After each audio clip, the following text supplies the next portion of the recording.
Imaginez, un patient souffre d'une douleur persistante au genou, l'empêchant de courir ou même de monter les escaliers.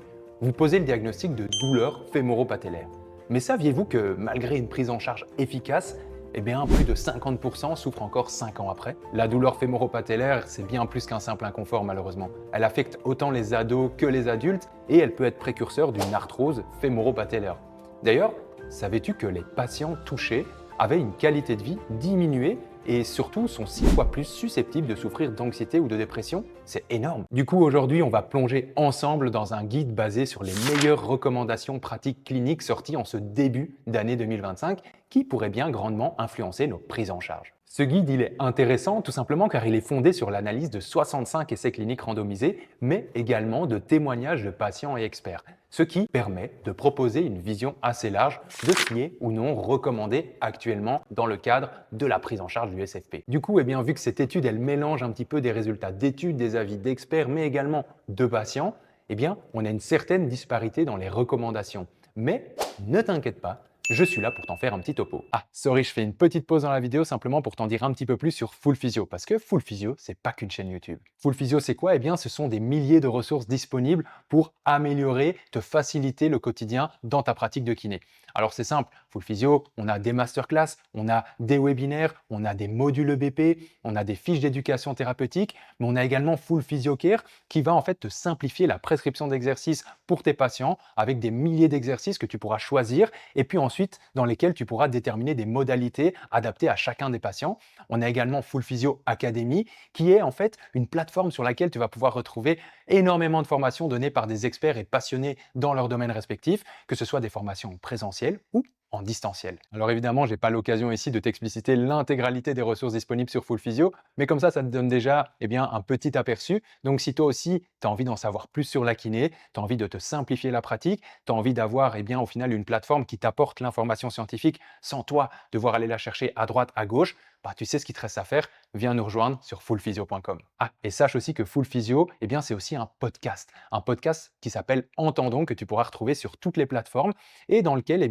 tu pourras retrouver des échanges entre passionnés, des experts et expertes dans leur domaine gravitant autour de la kiné. Alors si jamais tout ça t'intéresse, tu sais ce qu'il te reste à faire, rejoins-nous sur fullphysio.com. Bon allez, retournons à la vidéo. Du coup, on va retrouver les éléments suivants. Le renforcement ciblé du genou, donc du quadriceps essentiellement, qui semble en fait hautement efficace pour réduire la douleur à court terme et qui semble recommandé par les experts ainsi que par les patients interrogés. Le renforcement ciblé sur le genou et la hanche qui lui ne bénéficie pas autant de certitude concernant la réduction de la douleur à court terme, mais qui est lui aussi recommandé par les experts et les patients interrogés.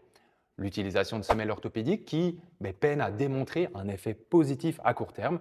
On parle donc de faibles certitudes, mais qui sont malgré tout recommandées par les experts et les patients de l'étude. Puis, on retrouve également une certitude modérée concernant l'effet de la thérapie manuelle réalisée sur le membre inférieur, ainsi que le couplage exercice plus injection de dextrose périneurale. Donc en gros, ça semble réduire la douleur et améliorer la fonction à court terme, mais les certitudes concernant ces preuves restent assez modestes. Et pour ces moyens thérapeutiques, tout simplement, les experts et les patients ne se sont pas prononcés. Bon, là, on a vu des moyens thérapeutiques retrouvés et évalués au sein de grosses revues systématiques. Mais sache qu'il y a aussi des moyens n'étant pas suffisamment évalués dans la littérature scientifique, mais malgré tout recommandés par les experts ainsi que les patients.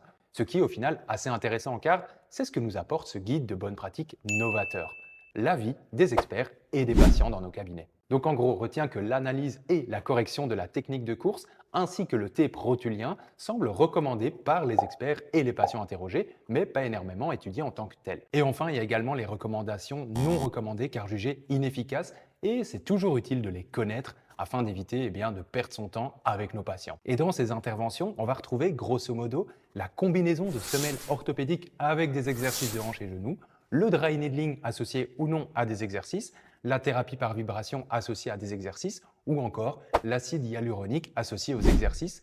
Toutes ces modalités sont en fait qualifiées comme faiblement efficaces et ne sont pas discutées ni par les experts interrogés ni par les patients. Bon, tu vas me dire c'est cool toutes ces informations, mais on en fait quoi concrètement?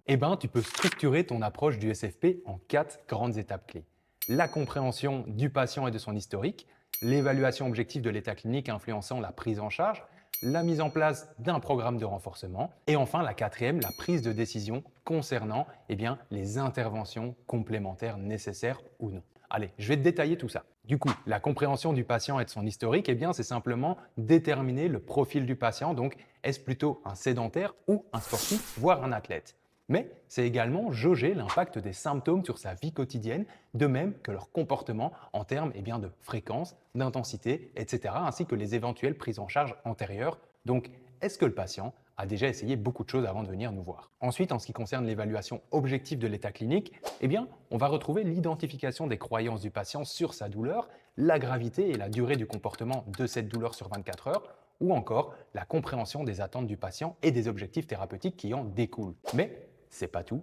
On retrouve aussi l'évaluation de la force musculaire du quadri et des muscles de la hanche, l'analyse qualitative du mouvement, donc par exemple lors d'un squat sur une jambe, la mise en place de tests de tolérance à la charge, donc en fait on va chercher à reproduire la douleur du patient pour mieux l'identifier, ainsi que l'identification des facteurs contextuels comme la peur du mouvement, l'évitement, etc. Puis ensuite, au niveau de la mise en place du programme d'exercice, grosso modo, il devra être adapté à l'irritabilité du patient, il ciblera le genou ou bien la hanche si le patient est très fort irritable et comportera des progressions pour respecter les principes de la surcharge progressive.